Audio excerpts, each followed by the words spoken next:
Hey, this is Keith from the Handshake. Um, this is a another simulcast video.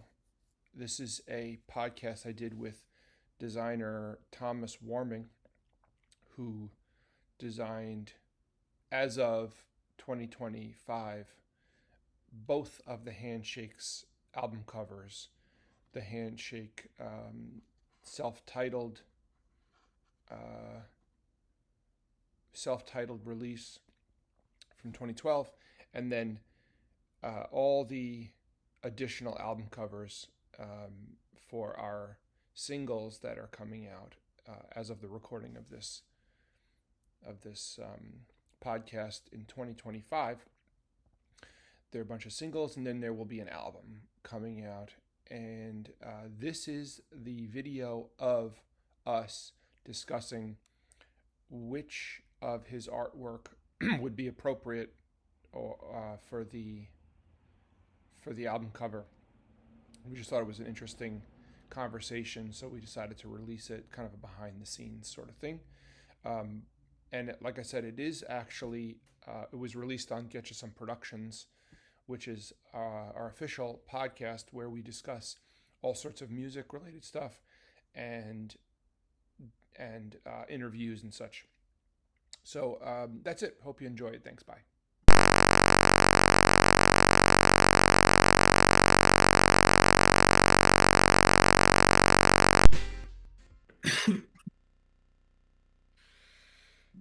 Hello, people.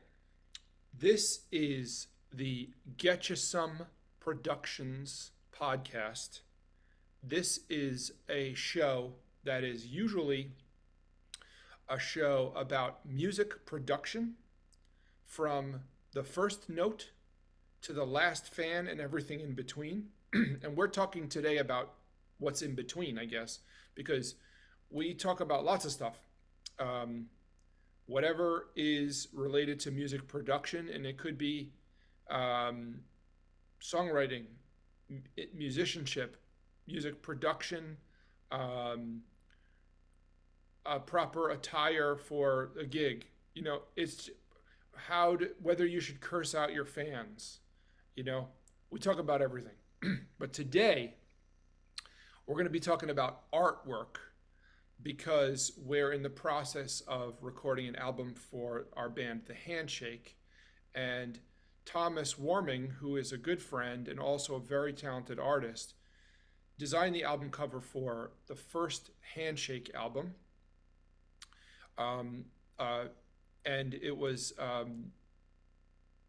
a piece of artwork that he had already made that he was kind enough to let us use for the first album. So we wanted to use his artwork again because we love his artwork. And it's great to have some sort of, I guess, like consistency of, I don't know, like brand consistency in a way. So Thomas is a really talented artist and also an old friend. And I welcome you to our humble show, Thomas. Well, thank you.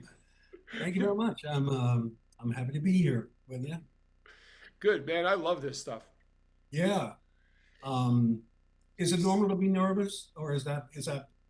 Oh, it's normal. Oh, Yeah. okay, good. Yeah, yeah. Okay. Well, it's not. Is this I've you're done a usually a, podcast. I've done podcasts before, but I've never done podcasts um, where I talk about my work. oh, you Um, haven't. no, I actually haven't. Listen, Um, man, you're the man. That's why this is your feature. I guess it is. Yeah. Um, there's a little bit of lag on my end here with the screen. Is that normal? I actually do think it's normal because I've rewatched them and sometimes the lag it Okay. comes and goes, but when in the finished Mhm. recording, there's no lag. Mhm. I think Okay. Zoom That's good to I know. think Zoom records both ends of it and slaps it together. Okay. So Okay. So matches. All right. so All right. Okay. so why don't we start? why don't you? So we're going to talk about actual specific pieces of art that you've created today. But just to give Yeah. everyone some context, why don't you talk about your, I don't know, you're just like your how you got into artwork and a little bit about yourself as an artist. Um, well, I mean, I've been drawing and painting my whole life, I guess, for as long as I remember. Yeah, I was just always sort of in my own world. Um, I was very inspired by comic books and films, TV, like all kinds of things growing up. I grew up in Denmark, um, lived most of my life in Copenhagen. Um, I sort of back in those days where there weren't really computers and you couldn't, uh, there was not a lot of options. Like if you wanted to be an artist, you could, there wasn't really that many art schools or there wasn't really that much um, for you. So what I did naturally was I got into advertising. So later I got into an advertising agency as an art director, and then I started pursuing more because I was a little disappointed, to be honest with you, with the whole advertising adventure because it wasn't really as much about drawing as I had hoped. Obviously, there was a lot of concept designs and coming up with things, and it's very creative, but it's not drawing like I imagined it would be. So I started also on the side, like taking all kinds of art classes, fine art, perspective drawing, anatomy, all those things. Um, just basically honing my skills and getting a lot of long nights like at the drawing table. And then I got into a um, studio with a bunch of other people in this town where I was already doing the advertising stuff. And then at some point, I ended up moving to Copenhagen, which is the capital of Denmark, and there was just more opportunity there. And I got into a really good studio there. But I was basically all the time I was in Copenhagen, I was in that studio with like 10 other guys that I consider to be the best illustrators in Denmark. Like they were all there. So that was amazing for me because I just learned so much from them. There was so much like many conversations. Everybody was always helping or looking over the shoulder and giving their critiques, which were brutal. Um, and just a lot of joking around, and it was fun, like a really, really fun. And many of those guys at that time um, were way ahead of me, um, both in terms of their abilities, but also in terms of just their careers. Like they had already published books, they had comic books. Some of them were working internationally for, you know, Marvel or DC or like publishing in France. For me, it was very exciting um, to just be able to learn, absorb all that. And I've always tried since to find sort of mentors that um, you're lucky to find if you find them, and that they're willing to mentor you, right? Always have somebody who's been around, done everything, very accomplished. And I've had some very unusual mentors that just have taught me so much about not just art, but also just business or ways to think and plan, organize, how to be productive, like what not to do, what try not to do.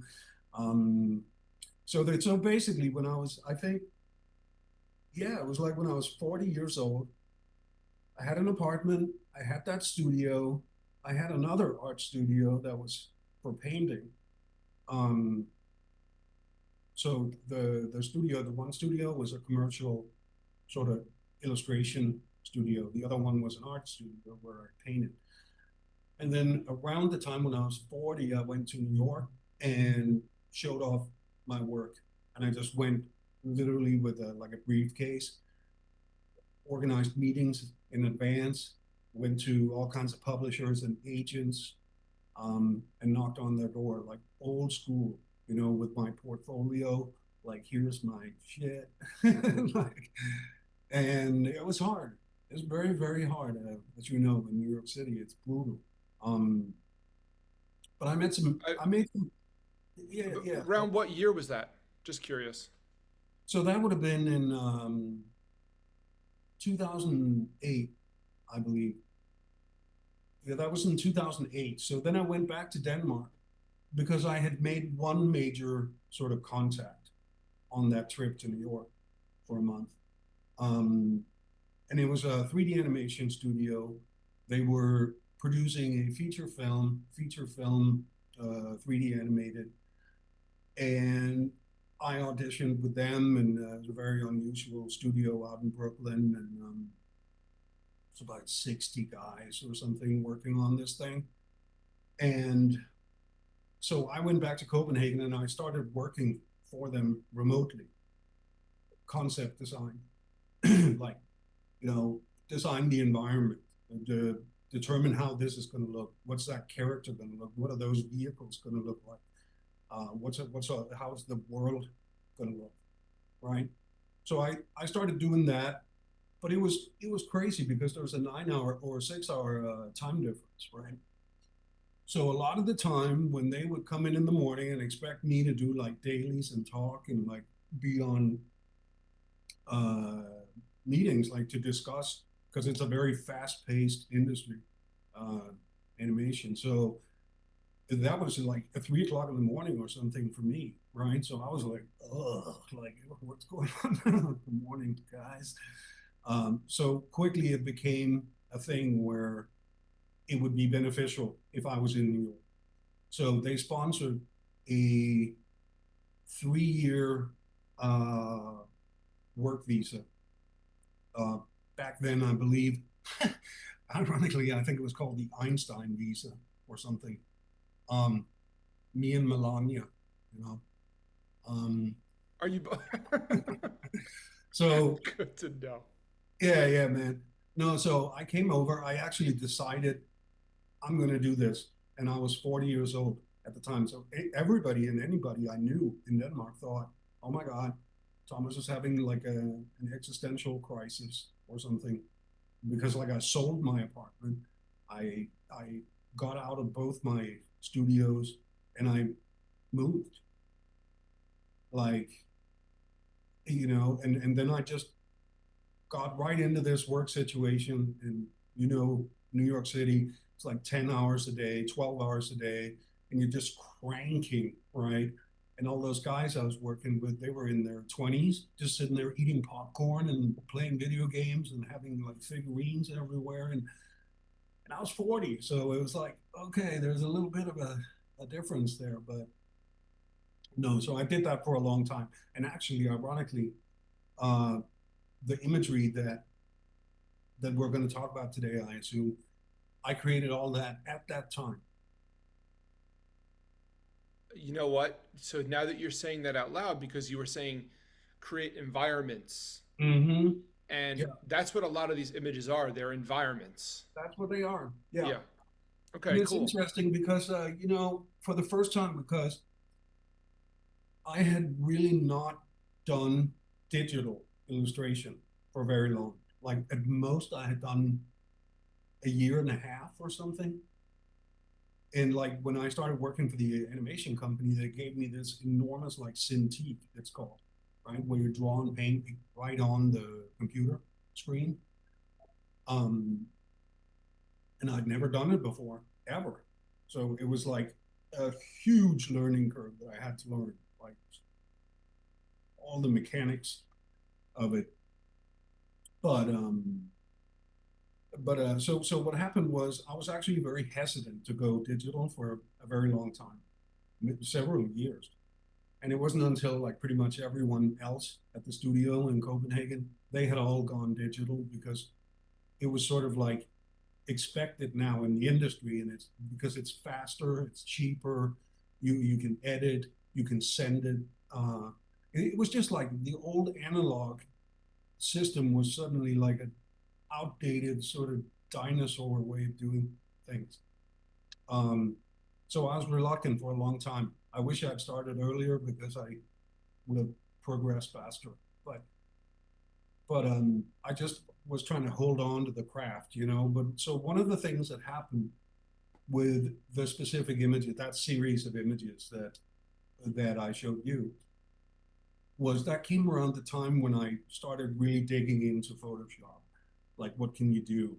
Not only draw and painting wise, but suddenly you can do things that you were not able to do in real life, like analog way.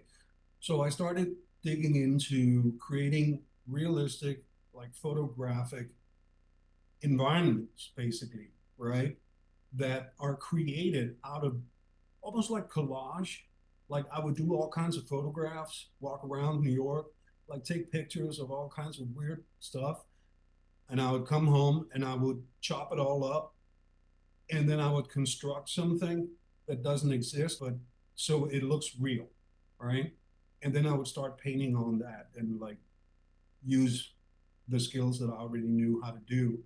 And basically a lot of it was what I was already doing for the animation company, except I was just drawing and painting and putting things together real quick because you have to always show quick stuff, maybe three or four, five, six different super detailed paintings in one day, you know?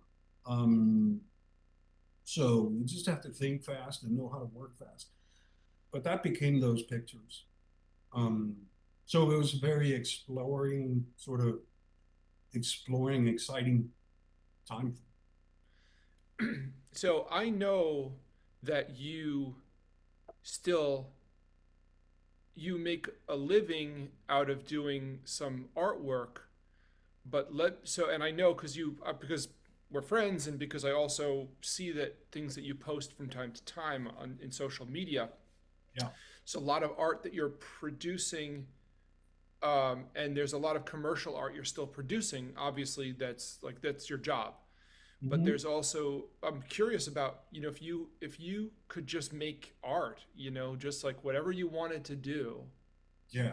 what would you do? Or and are you Well, doing that now? You on this? Do you yeah, like, I always you like, try. yeah. Yeah. So the way that I always have been working in the past and still try to work is almost like the Olympic um, stool that people step up on, like the first, second, and third winner. Like, you know, that little stool they step up on or whatever, podium. So I try to always have a rotation like that where it's like one of them is money, right? One of them is jobs that create money, right? The other one is something that I really, really find creatively interesting, which is not about the money, and that could be anything.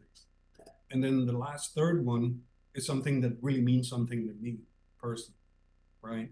Whether it's a new children's book I want to do, or like another book I want to do, or paintings I want to make, or something that's for me, but also with a mindset of having it be a product at some point, right?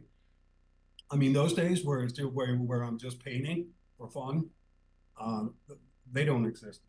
But everything has a purpose somehow. But what the way I do it is always I keep that in rotation. Right now, this is the most important. Right now, that's the most important. Right now, I need to make money so I can pay rent. Right now, I feel drained, like I need something that excites me, um, and so forth. Does that answer that in any way? Absolutely. And so for the record, I actually did want to just draw attention to the fact that the first thing is that book that you worked on, The Cannonball King. Right, children's That book. was, yeah, that was a children's book, and that was a favorite book in our household Oh, for a really? long time. Oh yeah, for a long time. Happy to hear that. Yeah, and I thought that was really cool. And maybe this is something we can talk about another day because Hmm. I do have an idea for a brand that's also a band, but that's also a story that I think would work very well in a children's book format and Hmm. or like a potentially like an animated cartoon sort of format. Okay. It's been sort of a dream of mine for a long time, but I used to think about that a lot. So you mean like something like gorillas or like whatever? What do they call I don't necessarily know what what it would look like stylistically, them? Okay. but I am a huge fan of Futurama, for instance. Oh yeah, me too. Yeah. So, maybe something like that. And I would actually get friends of mine who are comedians to write it. I wouldn't Okay. even write it myself. I would just be, the idea person, but I would Okay. hire like the best people that I know to do all the parts. Right. Right. That's for another later thing. But every time we read The Cannonball King, because, Elizabeth, my daughter, is now 13, but when I met you, she wasn't born. Right. And then we got that book. You must have given it to us. I don't know. Yeah. And then we read it for so many years. It must be still in one of these bookcases around Oh here. my God, that's fabulous. Yeah. You know. So I remember that book very well, and I always liked it a lot, and I really did like the artwork a lot. Um, and So now, that was before computers. That's all hand painted, like on paper yeah. with acrylic paint. And, Oh yeah, yeah. you can tell Yeah. that's not a It, digital. That's not no, it digital has a artwork. whole other feel, right? Yeah. Yeah. Um, is that a can somebody? Well, is that still available for purchase if we leave a link somewhere? I don't think so because that's I did that back in Denmark, so that must be like I don't know, man. Wow, Okay. 18 years ago. Because I would include anything we talk about. I'll include a Yeah, link to it. Because actually, by the way, I couldn't find your website. really? What is it? Is it just thomaswarming.com? Is it Thomas No, Warming? it's a blog. It's a blog. Okay. Thomas Warming Blogspot. Okay. So I'll So, throw that. That's one of our policies. We always link to people's yeah, stuff, that's cool. and Absolutely. I'll be sharing it all out. Oh, another thing that I'm just recalling, Mm, and these are all really different types of projects, yeah. was all those portraits you did that were like pencil. Like there Yes. were a lot of famous musicians, and those were so cool. Do you still? I think at one point you were just selling them all off. Yeah, I was it's some it actually started like so this is one of those personal projects. I always wanted to do a book about the blues, right? Um Mainly because of my mom. Because my mom before I was born had a very interesting life.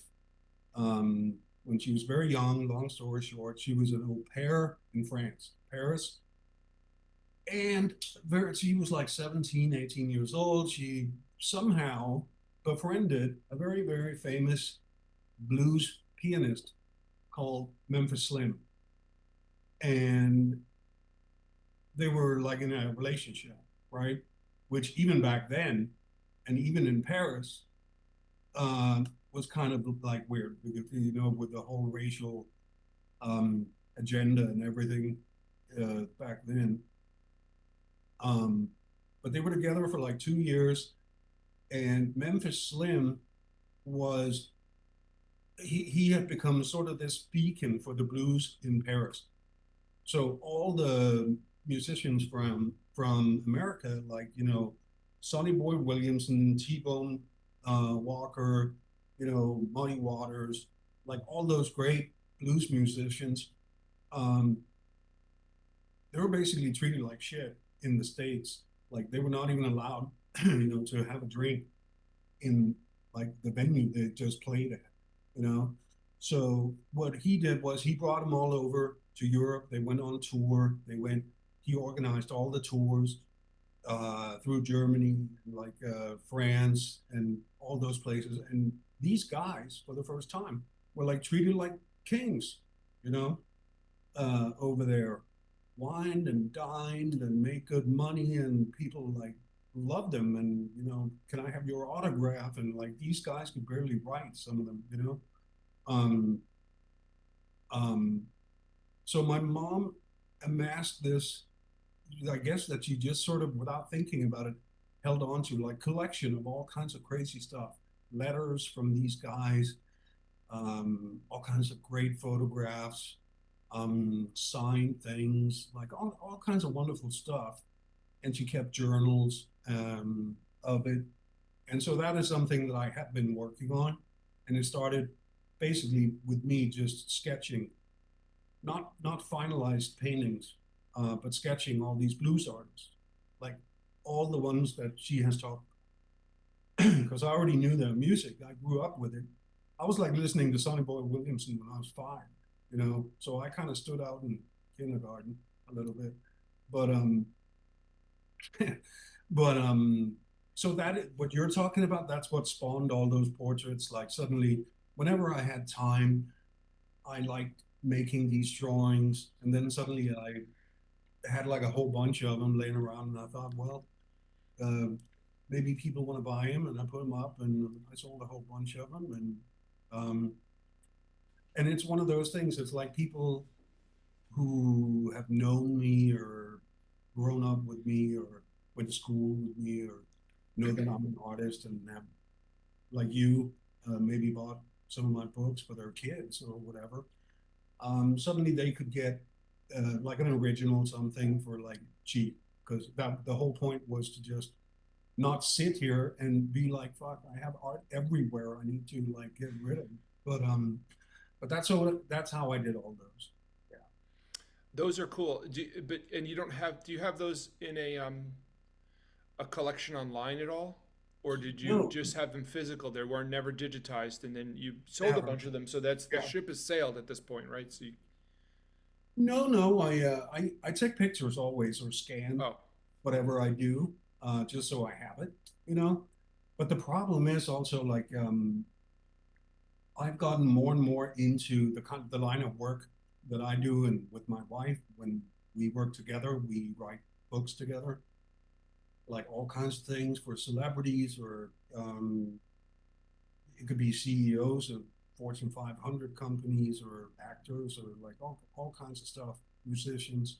Um, the way that it's kind of turned out is, and I told you we're getting into doing documentary TV and stuff, and it's all very exciting to me. And but so it's not it's just different creative endeavors, you know.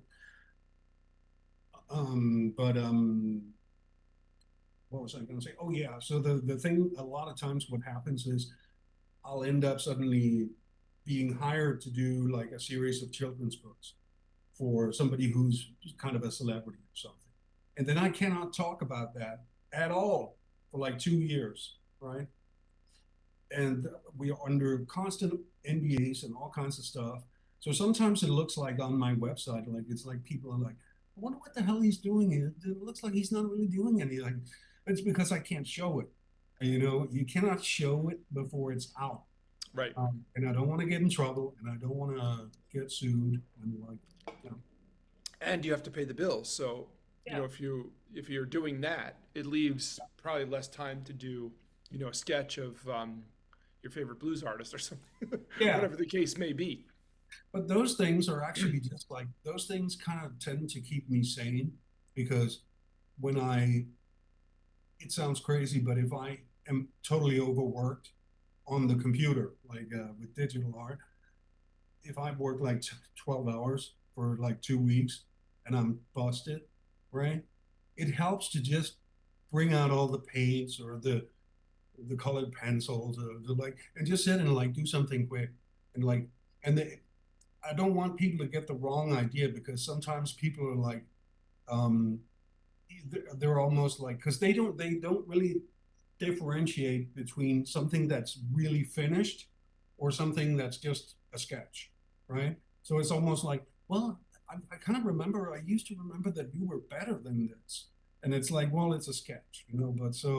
But it's kind of you want to keep that going because it's not like riding a bike, you know what they say, you never forget. The thing is with because of the eye hand coordination and everything that goes into drawing and painting, you literally, if you don't do it, suddenly you have to, it's not like you have to start over again, but it's like, man, whoa, I gotta get on this now again to get to where I want to be, right? Yeah, I think a lot of people don't realize, maybe they do, but I feel the same way about music sometimes. And I actually do have a channel, a YouTube channel, where I Mhm. post almost all of my practicing. Okay. And because, first of all, playing music is sort of like it's art, but it's also sort of like you're an athlete Yeah. and you have to maintain the physicality of it. And visual art is actually very similar Hmm. because you have to, it's like your brain and your hand have to communicate to a certain Oh yeah. extent, and you have to have the right muscles in your Yeah. fingers, and they have to have that memory of being able to draw the line in such a way. Otherwise, you're just drawing. You're not in control of Yeah. your tool. Yeah. So it's absolutely Well, 100%. It's a it's practice because thing. it's a craft. At the end of the day, it's a craft. Hmm. And when I guess sometimes like musicians, I guess is that's why they keep like I play the guitar too, and it's like you just if you don't run the scales like or whatever, if you suddenly have a couple of months where you don't play at all, and then you sit with the guitar and starts like suddenly it's like, God damn, what's wrong with my hand? It's like I used to be able to do this like faster or Yeah, better. a hundred Right? percent.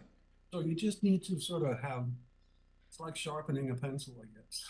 You have to, yeah, you have to keep it up Mm-hmm. for Yeah. for sure. So okay, so this just hearing you talk always reminds me about how much I love having this show because I love hearing people's stories. Yeah. But we do have an agenda. What is it? It's to look at that artwork and Oh talk yeah. about it. Yes. So let me see if I can share my screen. I've done this before on the show.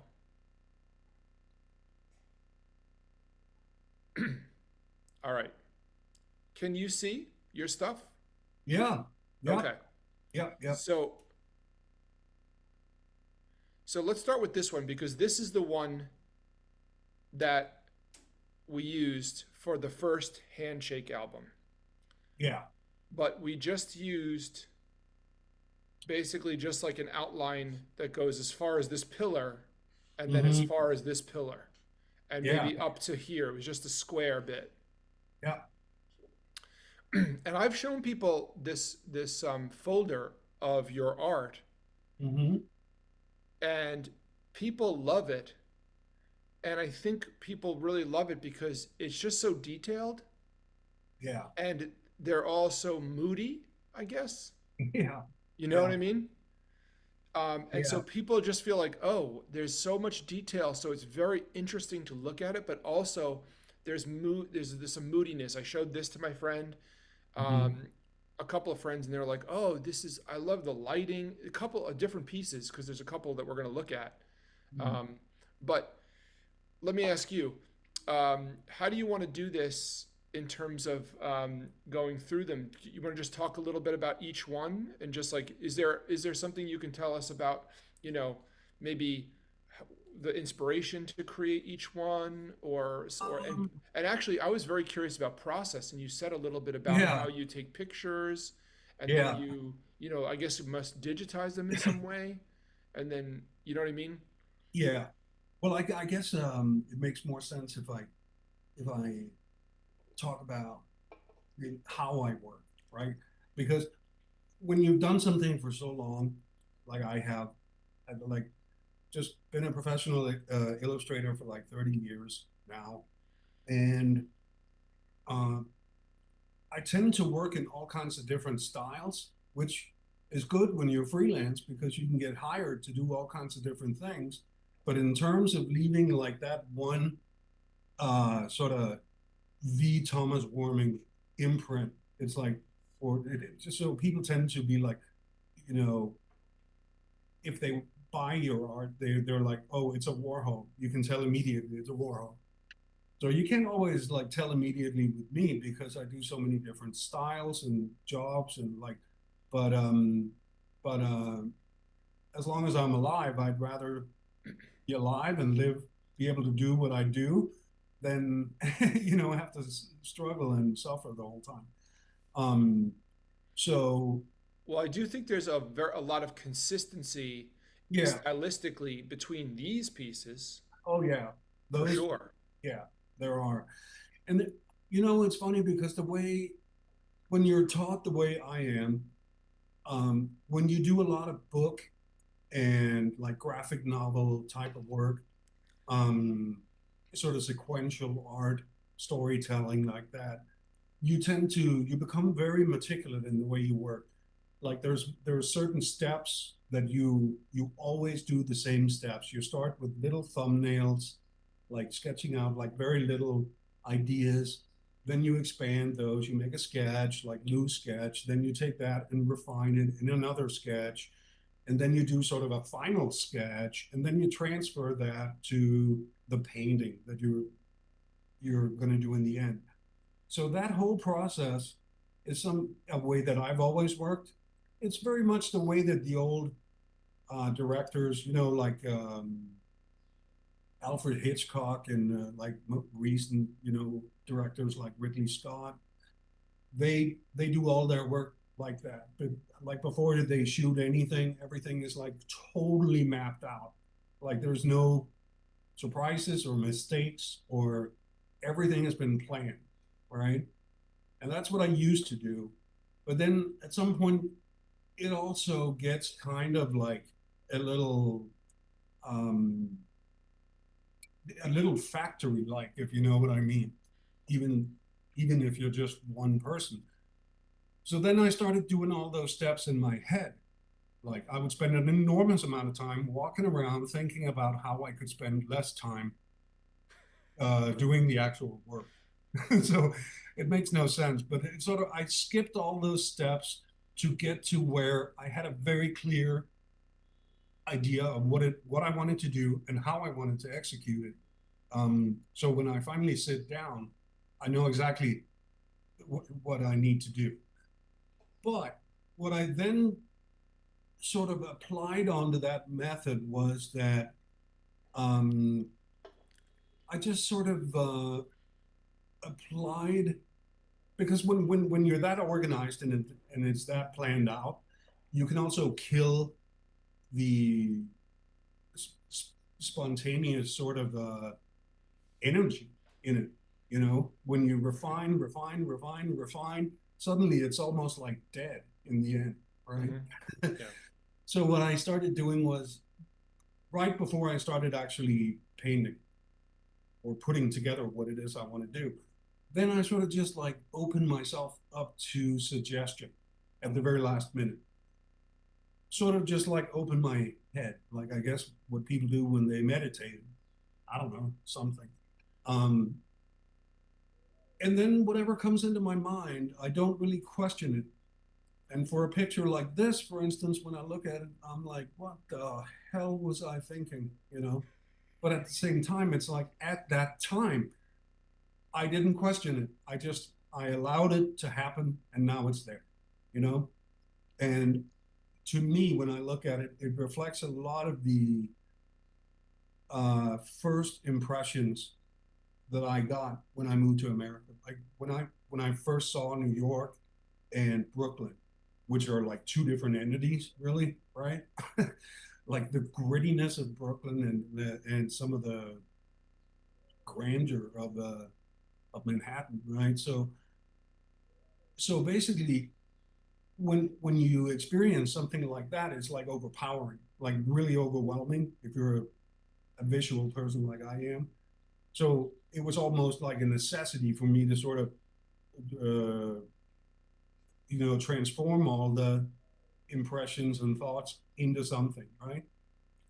So there was a lot of things going on. It's like, the neighborhood I moved into in Brooklyn with my now wife, Maya, was sort of a mix of an old Italian neighborhood, a Hispanic neighborhood, and a Hasidic neighborhood. And those three are completely different, right? You know, it's like three different planets, but they're right next to each other, like 2 blocks from each other, right? it was insane. So it's like almost going to a different country every day with your camera. And I was just snapping away at all this. Um, and that's when something starts building in your head, and it's like, I'm going to create like something out of all this that looks real, like in one image, but it's just, it is what it is. Like when I look at it now, I'm a little overwhelmed myself, actually. Huh. What's going Okay. on? Well, let me tell you, I love to hear that because here's my reaction to all this. Yeah, I am so used to looking at this image because this album we made came out in 2012. So it's been right. 13 years that I've Wow. been looking at this image, in particular this little area here, like just from here to here Yeah, and then down here. And all I can say is that there is something, it's so New York, and I am born and raised in New York and in Brooklyn, yeah, and it just feels so appropriate that, you know, that if I was going to express myself, that this is, kind of like all this feels very familiar to me for yeah, you, but the way you presented it, because you felt so like it was almost like an assault, yeah. and that's what it is like, you You know? know, it's almost like, do you know, like I, for instance, I'd never been to New Jersey before, right? I've been to New York before. I'd been to Brooklyn before. I had never been to Harlem or Queens or but certainly not New Jersey. So the first time I went to New Jersey, under the tunnel and all that, you come out, see the sign, "Welcome to beautiful New Jersey," or whatever it says. Literally, the first 45 minutes driving through New Jersey is like a hellscape. It's just like this industrial, mad hellscape. Like for me, it's like there's no people, there's no stores, or like, do people even live there? It's just like, it's like this dystopian, like mad landscape. And I was like, fuck, this is one of the best things I've ever seen. Um, because it was just so alien to me, you know? Yeah. So a lot of that sinks in. Um, and also the thing about New York and Brooklyn, especially Brooklyn, is it, it seems like so much of it is just sort of like slapped together. Like it's like, oh, there used to be a house, but it's sort of gone, but it's, and they decided to build something else. And there's some cables and there's some pipes. And where's all that going, by the way? Is it even working? Like, what is that? You know what I mean? You know what? 100%. I think you just nailed it. I think you just described New York and Brooklyn in particular. That description basically says it all. Yeah. So let's do all the city images real quick, because let's Okay. do this one next, because this one is also just so in your face Yeah. that it's like holy shit, like Yeah. you know what I A mean? lot going on. Lot There's going a on. lot going on here. I mean, this is Yeah. basically, Times Square in a nutshell. This is Yeah. the way Times Square feels big time. Mm-hmm. Yeah. Um, I like to, in an image, I like to try and capture what something feels like more than what it looks like. I yep. mean, I like to get it accurate what it looks like, but the feeling of it, you know, like the Hmm. energy, the mad energy, all these people, where are they going? Like, what's going on? And you tend to, when you're in New York, you sort of look at everyone like there's something wrong with them, right? Like, it's like, what's this person doing? Like, why is he doing that? Like, what's going on? Like, why is he like that? Like, it's constant, just like all these questions, right? Like, um, and it's strange because Manhattan, the structure, the way that it's built, everything is just like a grid, right? Very, very organized. That's why it's so easy to navigate, like if you've never been there, right? Hmm. So you pick up on it's almost like a very mathematical sort of city, the way that it's built, and it makes it easier on your brain to sort of take it all in because you know how to get from A to B and all that. Mm. Um, by foot, I mean, right? If you're walking around, um, I'm not talking about the subway. I don't even want to get into that, but but no. So I think a lot of this is, why is there a tiger there? Why is that phone hanging there? Why is that even working? Why is that? Who is operating that weird little car that's driving around in all that paint? Like, why is all that paint there? What are those hoses? Like, why are people wearing wrestling masks? What's going on basically? This is one of those things. I'm not joking. If I was to like one day, literally, if I was to smoke a joint and look at this, my head would explode. Um, no, I'm not kidding. It's I funny think because anybody would. no, it's just like because there's it's almost like wow, holy moly. And I Yeah. actually had those. I had these made into like really big, beautiful uh, prints by Saatchi and Saatchi. Yeah. Um, and people could buy them, and I got a couple of them myself, and What size prints? they're like huge. They're like yeah, I don't know. What do you say? It's like well, now we're talking metric system. So um, you know, I would say like 1 meter, like 100 Okay. centimeters Yeah, times yeah. six. But something like Okay. So decent sized painting to hang in the yeah, they're house. huge, right? Can you still get them? I think you Can you can. still order them? Actually, I'll have to basically look. I have not actually looked at that in quite a while, but I'll If you can, we yeah, should give people an opportunity to buy them if they want. yeah. Let's do hold on. There's two other like cityscape ones. Mm-hmm. There's this one. Um this one's interesting. I think so the reason I like this one, but the reason why I didn't like it for the album cover was one, it was too dark, and number two, it was definitely like just too much of a strip club sort of vibe, and that's Yeah. not the type of like message I'm putting out for sure Oh, is not come on, please. not this album at least. Not this album. Maybe a future, maybe a different. I do have another Yeah. project where it might be appropriate, but not this. Not this album. But so what? Yeah. So talk about this one for a bit. Oh man. Uh, yeah. What's Like going? what made you do this? What's this lady doing here, by the way? Like, Well, so see, that's the thing. oh, It's sorry, like my phone is talking to me. Go ahead. all these rooftops. By the way, a lot of them I photographed from from our rooftop in Brooklyn, where we live, our Oh, apartment. So I took all these various photographs and then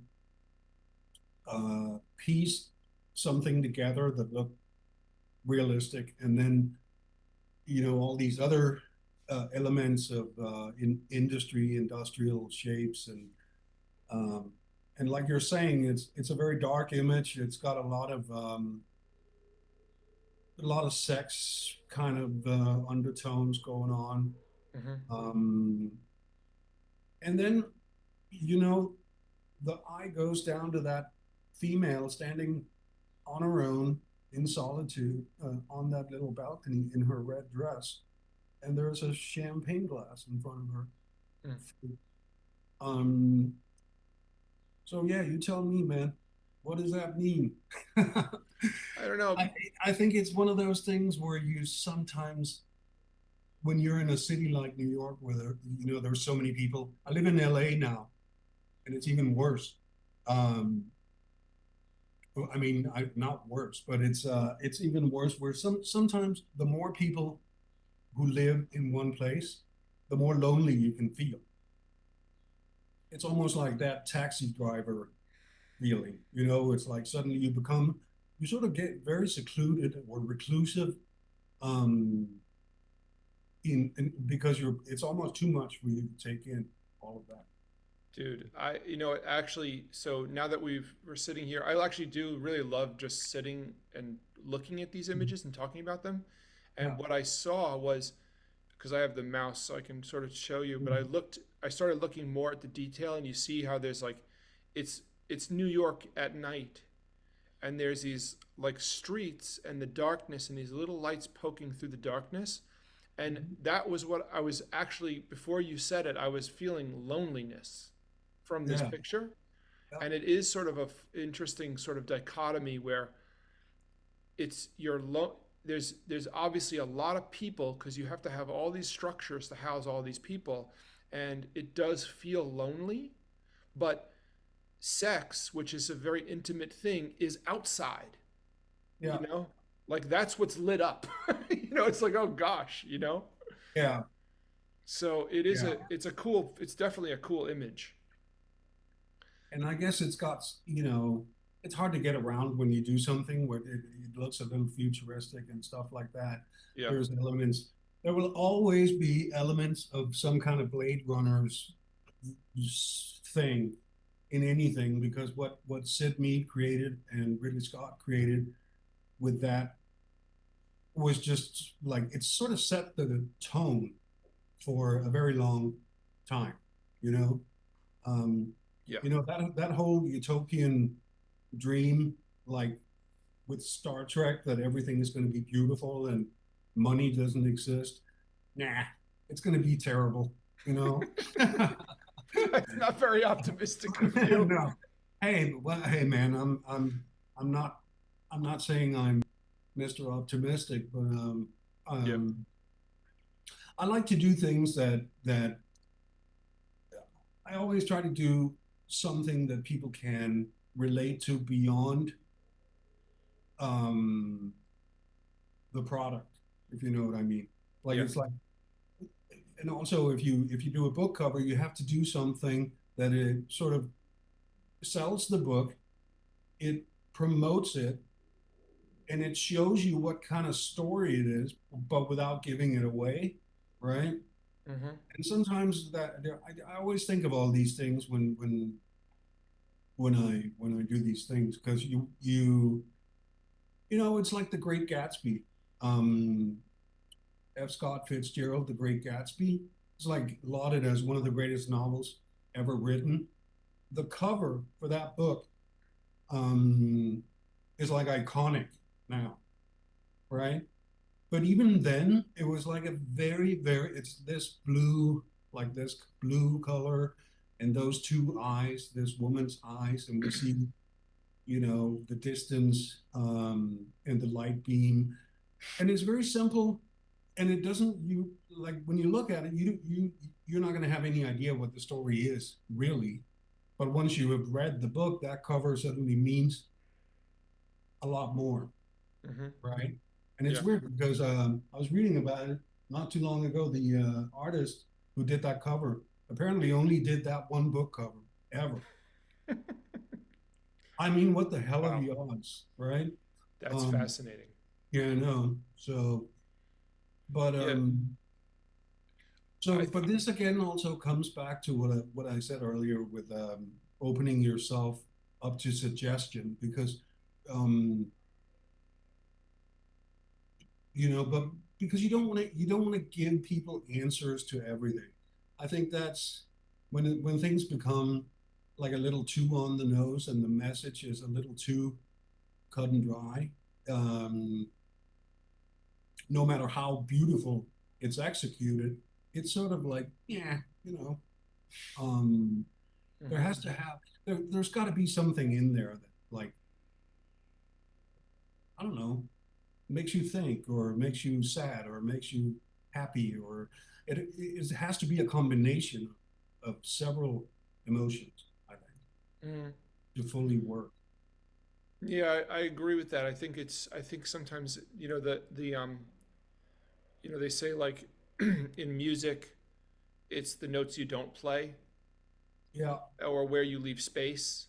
And I think sometimes in poetry, it's like, if you spelled it all out, it wouldn't be poetry. It would be, Hmm. a manual. You know what I mean? Yeah. Yeah. So there is something about art and leaving room for interpretation. Yeah.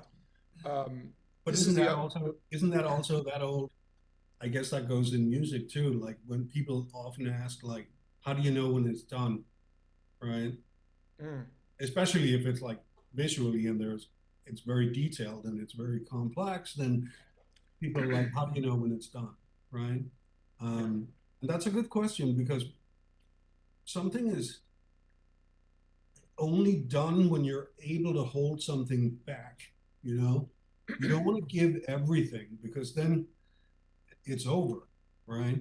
Yeah. So at some point you have to stop, but when is that?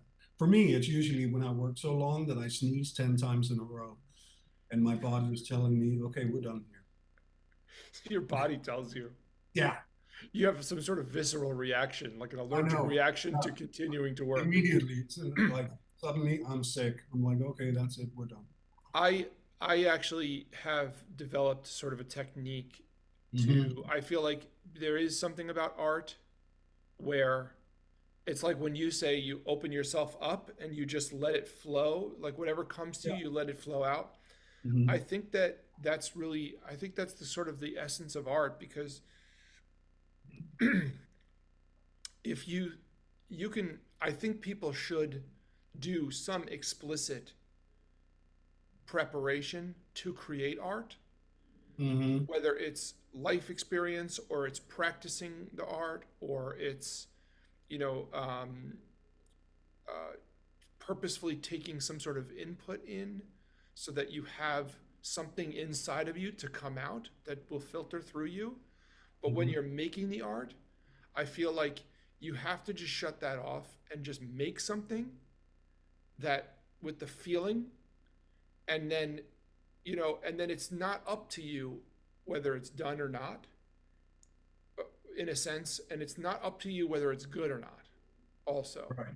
It's just up to you to just get the process right of like, okay, I'm just gonna make, I've prepared as all I can, but then I just have to get this feeling out into whatever I'm making. Yeah. So, Yeah. No, I so, agree. so this one's very similar to the first one. It's definitely a cityscape, but this is more like a, like a midtown, a sort of, but talk briefly about this one. So this is back to when I was working at the animation studio. I lived in Brooklyn, so every day I took the L train, you know, and then I took it to what 34th or something, and then I walked a couple of blocks up to the studio, right? Um, Where was the oh, studio? the studio had moved from Brooklyn to Manhattan at that Yeah. point. And it was on Was it? 54th Street or Yeah. something. This is. I worked on in the '50s, and this is Oh, all very much like, Grand Central. yeah, exactly. That, yeah, Yeah, yeah, that sort of area. There's some of these. I feel like this architecture is very reminiscent of buildings that I've seen a million times. yeah. And the thing is, I really love, that's one thing I love about New York, those corridors that connect, you know. There's just something like great about it because it's almost like in your mind you visualize like in some kind of crazy noir uh, style movie or whatever that there would be a gunfight on one of those or running back and forth and like I mean it's dynamic and it's sort of exciting, you know, uh, and it's all this gothic sort of style that it's built. It's very like strong, robust. But when you're on the street in New York and you're always looking up and it's like it feels like it just goes on forever, right? So I guess my my initial thought for this painting was, well, it's kind of like a city that goes on forever in all directions, you know, up, sideways, out, like because there's no end to it wherever you look, right? Yeah. Um, and then I have all these like what I always do is I create all these like you know that taxi cab that's like a monster truck or whatever. that I also used in the other one. That yellow car right there. This guy. Yeah. Obviously, there are no caps like that, but it's like when that's a part of it. It's like all the neon, all the old sort of the noir themes of it. The thing that something just goes on forever in all directions, and cars are these like insane sort of monster truck cabs um, that can just like if it wanted to, it could just like go straight over another car. you know, and if you ever lived in New York City, you know that cab drivers are nuts. And like they literally do not care. Like they'll, hey, I'm driving here, you know? So Yeah. What I like about this one, and actually, so when you mentioned Blade Runner, and then we were looking at the other image, I was Mhm, thinking noir, and I didn't mention it out loud mhm. because it was very noir, the whole thing.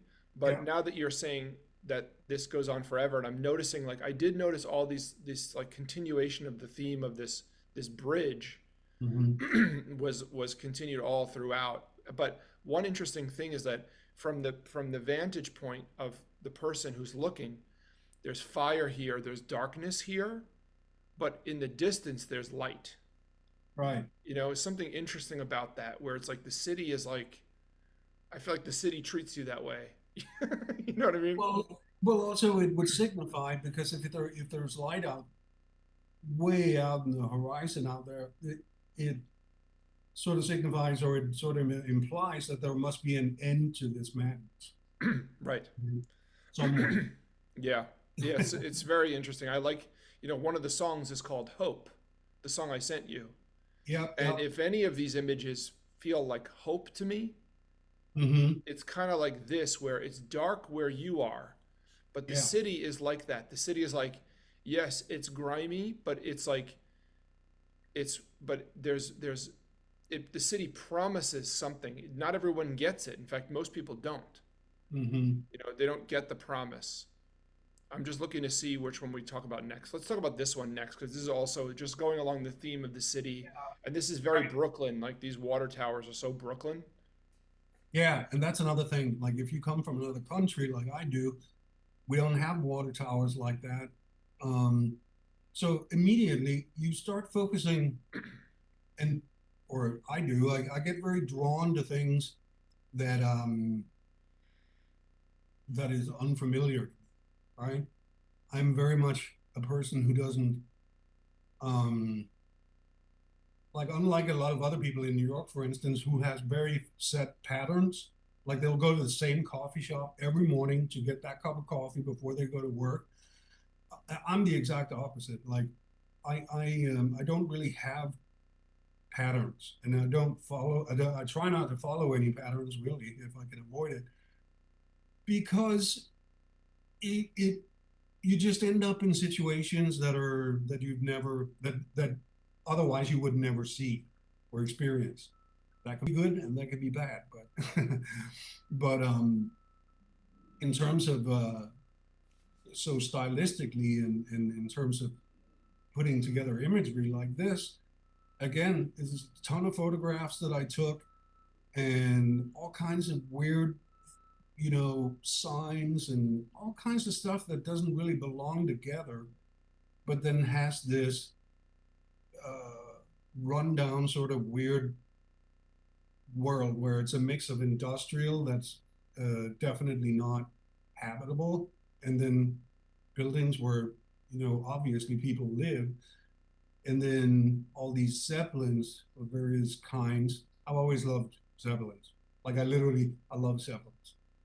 The other day I stepped out on our balcony and there was like this enormous zeppelin in front of literally outside. I almost fell off the balcony. I was like, whoa. I love that. um, yeah. but but so again, it's like this is one of those where there's only one person in the image, like the Isolated. blue one. Again, that woman in the red dress. Which now that I think, I mean, I've forgotten about that, but that appears to be some sort of theme, I guess, Yeah. throughout several of these. Yeah, the Zeppelins are a theme, and so is Hmm. this like the one lady. Yeah, Yeah. And you just wonder like what the hell is she doing there? What is she thinking about? you know. yeah, Hold on. So yeah, let's pick the next one. I want to leave that one for last. Here, so this is also a cityscape in a sense. This is just bonkers. yeah. I It's like crazy. this. I like this. I mean, it's like there's. This is like reminds me. This is a Japanese plane, right? Yeah, Godzilla is a Japanese character. yeah, This is very, Asian inspired. This bottom bit, which is yeah. cool, and It's a this real could even place. be an Asian city, right? Yeah, yeah. It's like Tokyo, and uh, this is a famous temple, actually, a garden in Kyoto, I think it is. But again, so like I stitch all kinds of things together, and then I paint around it and on top of it, and like this was actually done before all the other ones we're talking about. So this Mm-hmm. one is kind of like this was one of the first, I think, images I ever did digitally where I felt that things were coming together for me in a way where I could suddenly uh, do things that I would not be able to do normally, uh, like analog painting. Like there's so many like different layers and opacities and filters and textures and just all kinds of stuff, and yeah, you're right. It's like kind of like a silly, I've always loved the Godzilla movies and like all that. Um, I love. I'm actually like drawn to a lot of like manga and um, I love all the old the crazy Godzilla movies and Ultraman and like all that stuff like crazy. It's just like it's so wacky, it's so out there, and I love it. And um, so this was sort of my like, okay, I want to do you know an image where all of that sort of comes together. And I at some point I had somebody buy a poster of it, like a really big print, and I was actually like I couldn't believe it. The detail in this is just like mind blowing. The pond and the fish and the all of it. You can't really see it like this, but Yeah, so it's like one of those again. Like the bigger it is, the crazier. it's really fun. But you Yeah, know what it reminds me of? Actually, a postcard. yeah, I think this would be an amazing postcard in Kyoto. yeah. Well, you know? yeah. It was funny because some of these I had prints made like fairly large, like prints, nice, very nice done. Yeah. And I was invited to come to the Mocha Art Festival in New York, and I sold a lot of these prints there. I mean, Yeah. people really dug them, Yeah. um, and that's the first time where I was like, "Huh, that's weird," because I basically did those for myself. I Really. I wouldn't mind having some of these in prints. They're so fun. Yeah, they are fun, Yeah. All right. um, but also pretty disturbing. Yeah. Okay, so let's talk about this one again. What's this is actually what I wondered. What is? Oh, this is actually the light coming up, right? This bit right here. Yeah, it's some kind of projection, I guess, of Yeah. some. Yeah, I was reminded. I thought that was like a UFO or something at first. yeah. Yeah. Well, I think this is so where the other ones are more like sort of uh, almost like this is more sort of a cross between um, 20s, like kind of Art Deco, but steampunk sort of like again mashing like sort of different eras together in something where it's like retro futuristic, I guess, right? Where do you get these ladies from? Oh, that one was from a fashion magazine or something, and then I just changed. I just like the pose, Yeah. right? So then I changed her clothing and her face and her hair, Yeah. but I like the pose. Yeah. And then I love dogs, and I specifically love Dalmatians. like I guess it's like one of those things that the pattern, it's just the simplicity of it, and it's just beautiful. Yeah, cool. Okay, so we have a few more. We have just two more left, I think. Mm. So this one actually, this is hilarious because you posted this. I think when I started asking you about your art again, Yeah, I think you went through it and you were like, "Hey, look at this! I made this a while back," and I think you posted it on social media somewhere, and you said, "This is all. These are all my fears." yeah, I know, I know, I I know. was laughing at that. No, it's like it's terrible. I mean, it's I'm sort of horrified by it because I've always thought like in general, carnies, circus, clowns, all of that shit like is just like it freaks me out, you know. Yeah. I'd rather be like in a room with cobras or something than at a I'd, carnival. I'd rather deal with a cobra than a carny. I don't know, but it's like no. And then there's something about the whole abandoned, lonely, sort of desperate. Everything is like flooded. Is everyone dead? Like what's going on? Mm. And this ominous Mm. sort of light to it. Why is it in the middle of the ocean? Is it flooded? Like, what's I don't know what's happening. You know? Oh, yeah. Actually, I hadn't even thought of this as being like a biblical thing, but Yeah, but now I it's am. yeah, but it's also like it's an amusement park, so it's supposed to be something positive, right? It's Of supposed course. to have all this life and happiness and kids playing and the merry-go-rounds and like all of that. Instead, it's this horrific like image Mhm. to me. That was just like when I found it, I was like, yeah. It, Um, it's like, it reminds me of the song Tears of a Clown by Smokey Robinson. yeah, yeah, But instead of Tears of a Clown, it's like the clown is God. right. And God just kept crying and crying Yeah. until the circus was no more. Oh, That's what I'm taking away from this now. And it's yeah. sunsetting. This is like the sunset on the human race. Yeah, yeah, that's true. That suddenly reminded me when you were quoting that song. Remember that other song, Roy Orbison, the candy-colored clown they call the Sandman, and you're No, like, I do not know that song. what is he saying here exactly? Like it's this beautiful song, but it's like that lyric is just like, whoa, you Yeah, know? that just sounds really dark. It is like super dark. Like Yeah, only Roy Orbison could be like dark yeah, in, in a very strange way. Yeah. cool.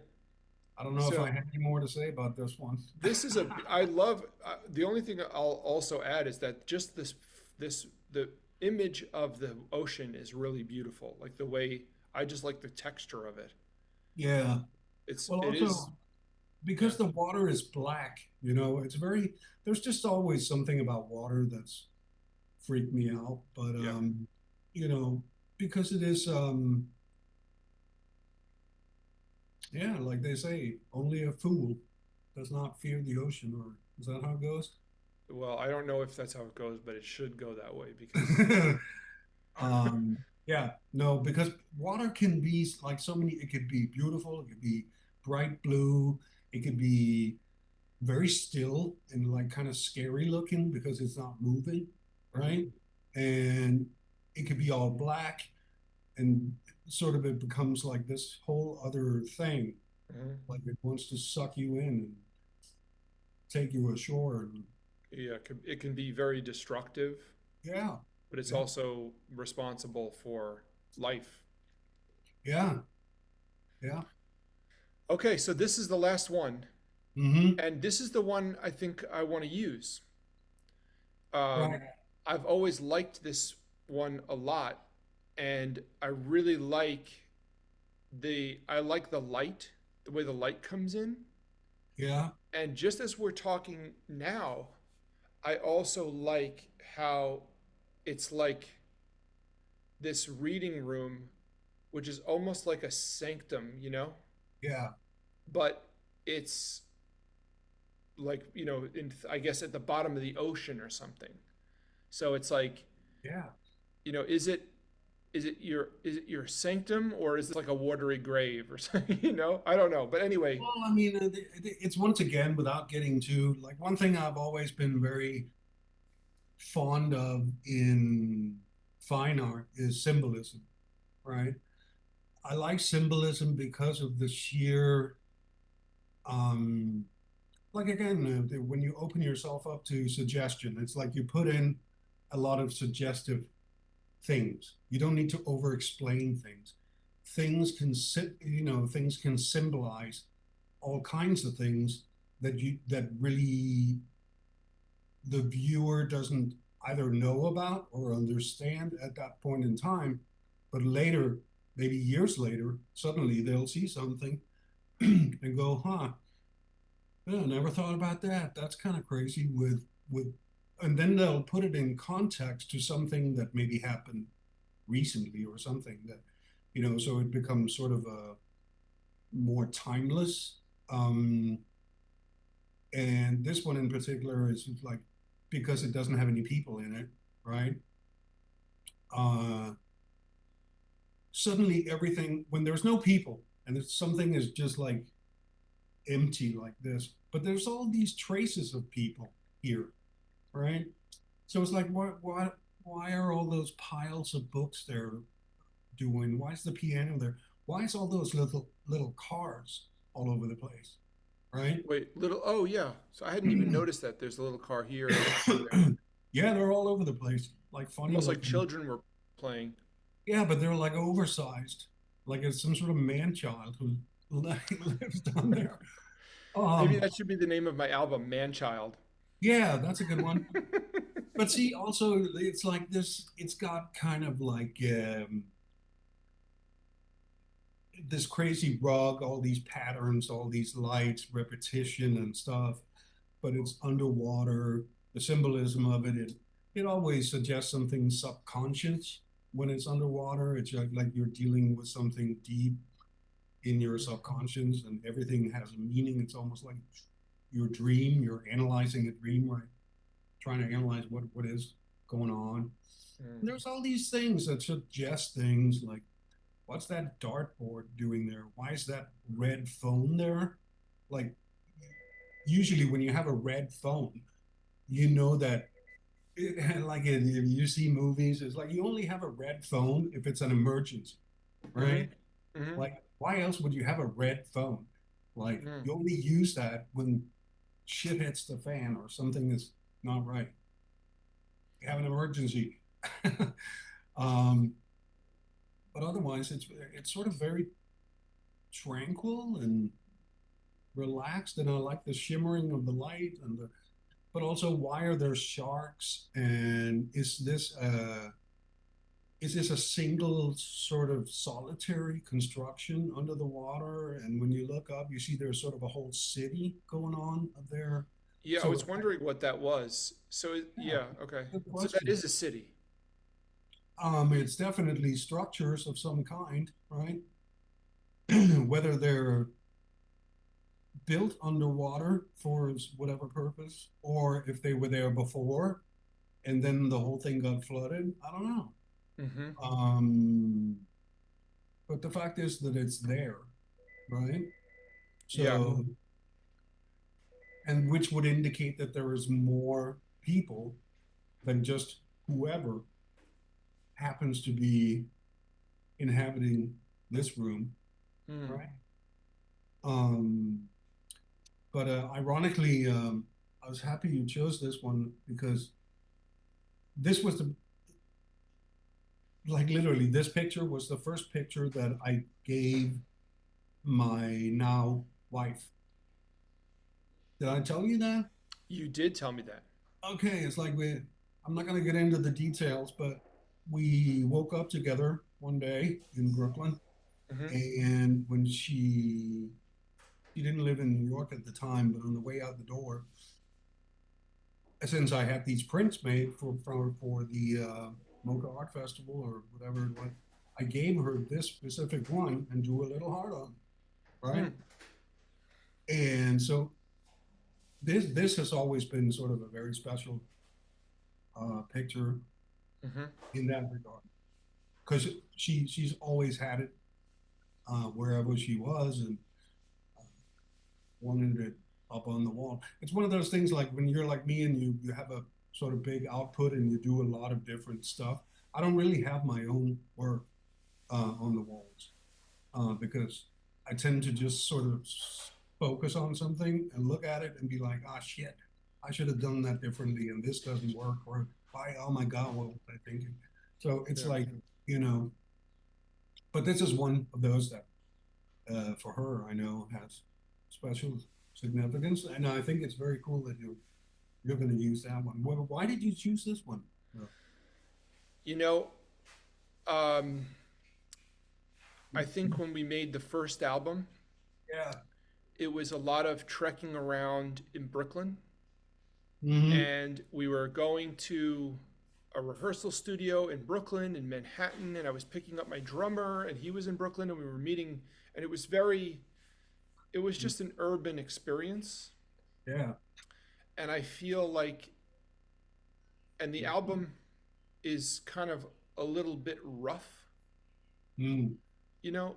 Um, it's it Well, is it I've only heard that one song you sent me, and I was very, very surprised by it because like you said, I've known you for a long time, but it's not Yeah, like we saw each other all the time or had brunch every freaking yeah, Sunday. You know, it's like, right. but I would show up to your concerts and have some fun and like show support and but also I can hear that this new song that you sent me it is very different in many ways uh and I really really liked it so it's like also it's like a new direction for you maybe a little bit or Yeah. This album is going to be a bit darker yeah.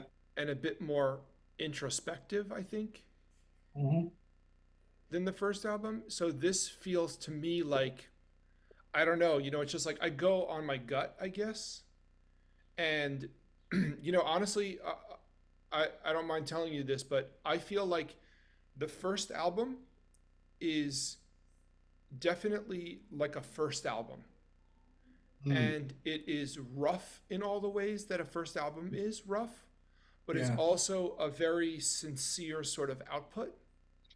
Mhm. And so there's something about it to me. And then your album cover just feels like it matches so well. And I could not be more grateful that you let us use that album cover for that. Oh Because it yeah, of just the course. whole feeling, the whole picture, it just feels like, oh my God, it's like this is an artistic statement, you know?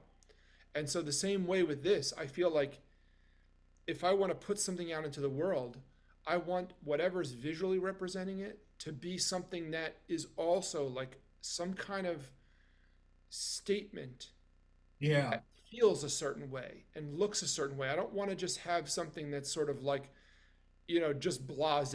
I want the album cover itself to be art, you know? Hmm. And and to me, this feels more like solitary, stoic, Yeah. but like the fact that it's I don't know, like there's something about the light, the way the light pokes in. I don't know, a lot of your artwork, especially these ones that we've just gone through tonight, they're the types of pictures that you can just kind of look at for a really long time because there's so much going on, but they're also very moody, you Yeah. know?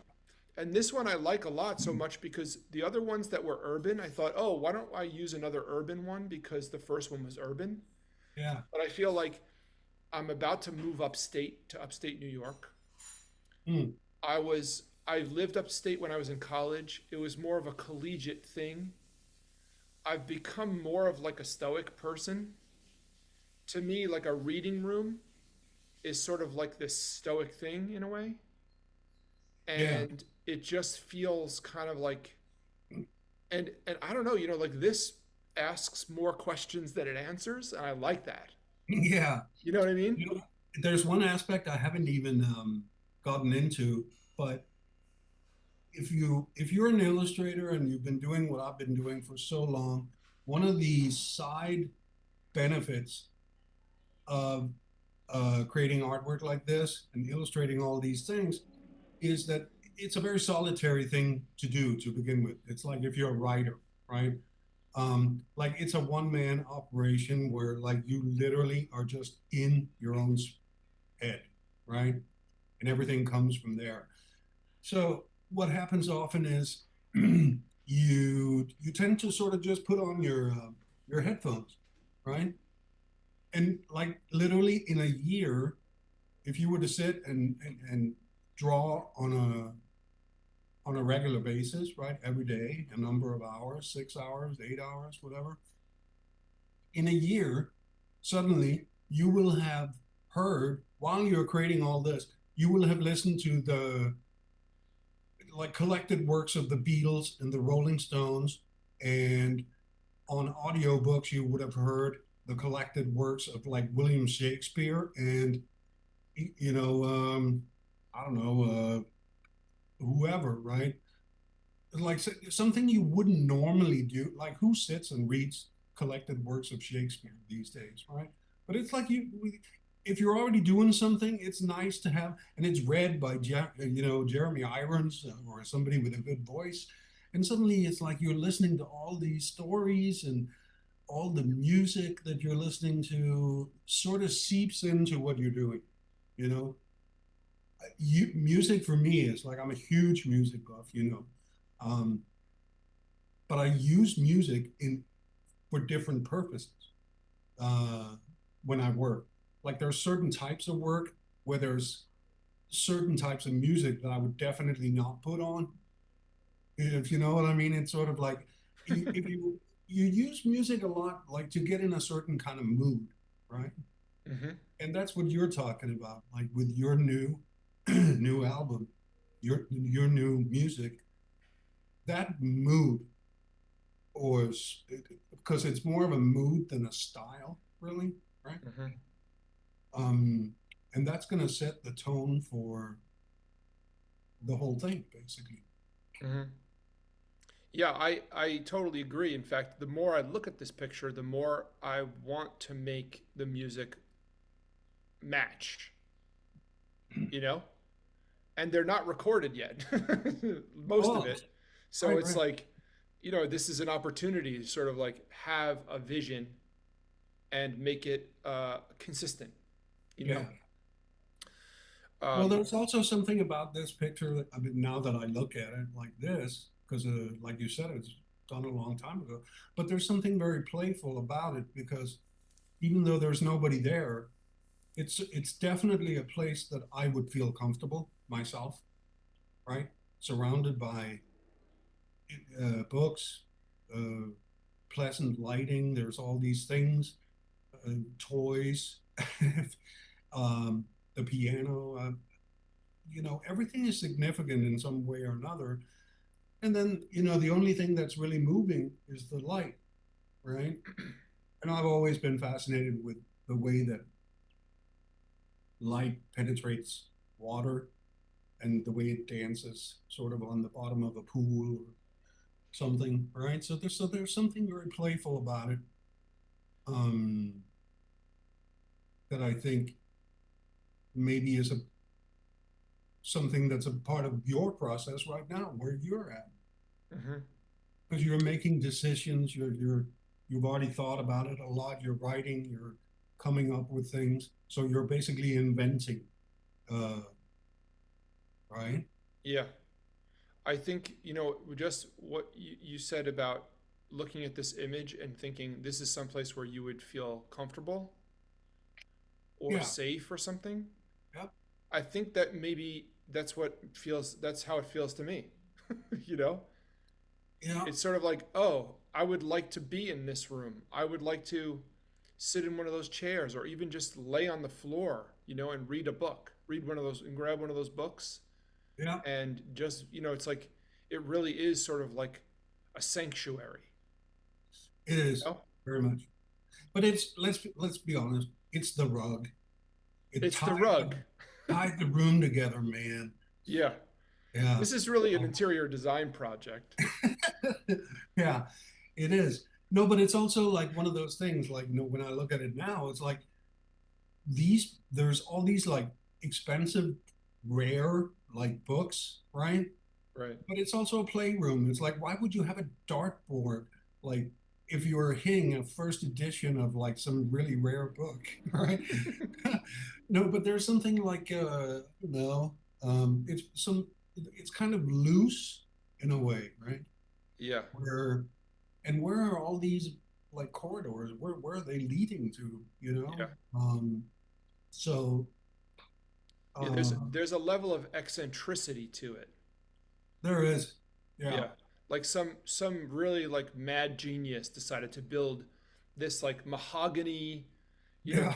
the gilded mahogany reading room at the Yeah. bottom of the ocean, you know? It's almost like, if it was a Bond movie, it's like, would it be the villain or would it be M, his office Yeah, or right. You her can't office? tell. That's exactly it. You can't tell if Yeah, who uses this space because it could be.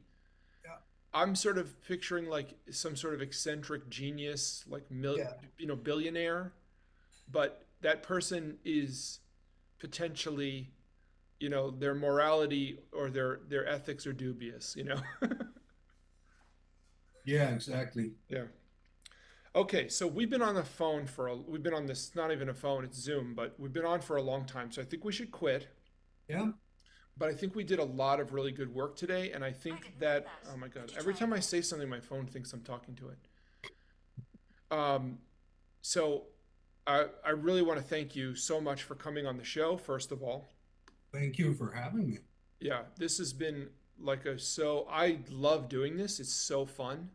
And I love hearing, and actually, just I wanted to tell you before, I love seeing your face. We've been talking on the phone a lot, but I haven't Yeah, seen yeah, you since, I don't know. It's been since yeah. It's been like on like 15 years almost. Like, or no, actually, it's I saw you in Oklahoma. I saw you for that is the true. high school reunion. So when was Yep, that? But that yep. might have been, That's a long time ago too. it was probably before Elizabeth was born.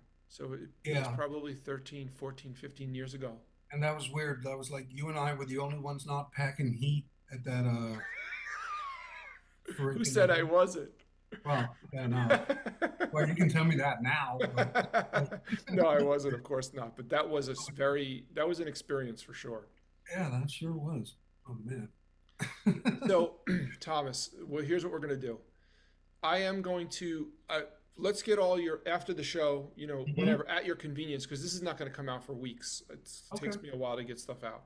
Mhm. Um, just send me all your links. I'm going to start promoting all your stuff, get people familiar with you, so that when this comes out, people say, "Oh, that's the guy he's been talking about," for weeks.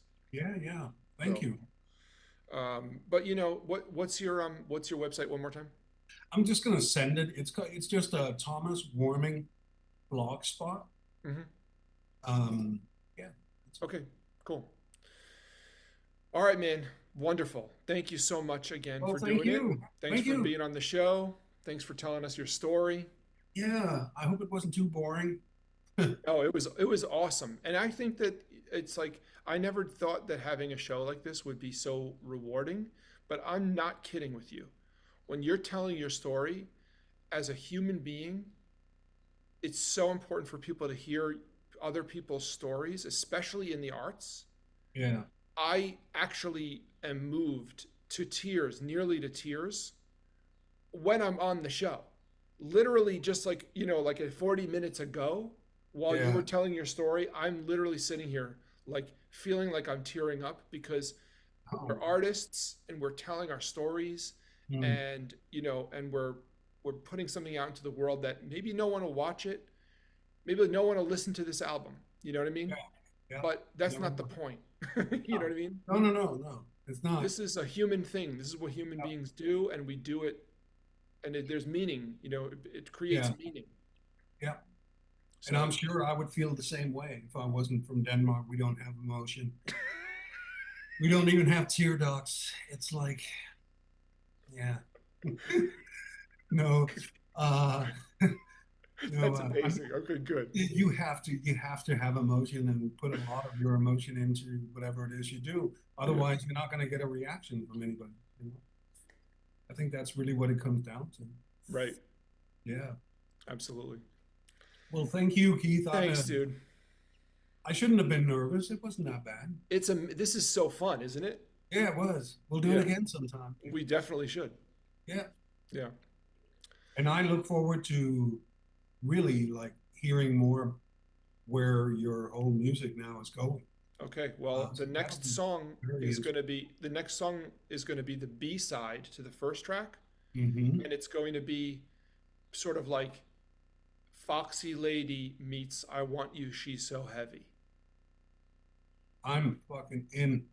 So, Those are two of my go-to so songs. yeah, so So, that's kind of the yeah. vibe for it. But Oh I wow, it's man. going to be maybe a little bit more indie rock than that, I probably, but like we're going to go for that. That's the vibe I told my producer that we're going for. Well, that's exciting. We'll see if we're successful, Yeah. you know. Well, I'll be your test audience. I'm here. You can always get my impression. Yeah, That's great. for sure. Thanks, All man. right, Keith. All right, dude. Yes. Thank Have you, a man. wonderful evening. I'll talk to you soon. You too. Have a good Later. one. Bye. Bye.